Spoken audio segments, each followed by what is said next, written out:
என்னதான் சார் நடக்குது திருமாவளவன் கிட்ட? நேத்து ஒரு பேச்சு, இன்னைக்கு ஒரு பேச்சு, இப்படி மாறிக்கிட்டே இருக்கே. எனக்கு என்னமோ ஒரு அமெரிக்க அதிபர் ரேஞ்சுக்கு தன்னை உயர்த்திக்கிட்டாருன்னு நினைக்கிறேன். அமெரிக்க அதிபர் ட்ரம்ப் இருக்கார்ல, நீங்க பார்த்தீங்கன்னா, நாள் ஈரானை தரைமட்டமாக்கிடுவேன்னுவாரு. மறுநாள் ஈரானுடன் சமாதான பேச்சுன்னுவாரு. இன்னொரு நாளு, ஈரான் எப்படி அழியப் போகிறது என்று பாருங்கள் அப்படின்னுவாரு. 3ஆம் நாளு, நாங்கள் எல்லோரும் பேசிட்டோம். இனி ஒப்பந்தம் கையெழுத்தாக வேண்டியதான் பாக்கின்னுவாரு. இன்னொரு நாளு, ஈரானை விடமா இப்படியே டெய்லி ஆமா. இப்படி இவர மாரியே நேற்று ஒரு மாற்றம், இன்று ஒரு மாற்றம்ன்ற மாரி திருமாவளவன் ஆயிட்டாரு. இது கடைசியில கூட இருக்கிற செவ்வாழைகளுக்கே கோவம் வந்துச்சு. யோவ்!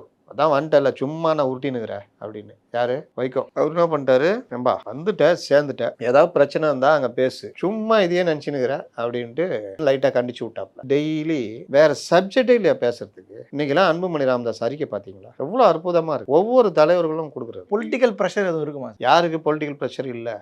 எல்லாருக்கும் தான் இருக்குது. சண்முகத்தெல்லாம் திமுக திட்டா திருப்பி அடிச்சாரா இல்லையா? ஆட்டுக்கு தாடின்னா கவர்னர் அவ்வளவு கேவலமா பேசினா, இப்ப போய் கவர்னர்கிட்ட போய் நிக்கிறீங்க, அடிக்கிறாரா இல்லையா?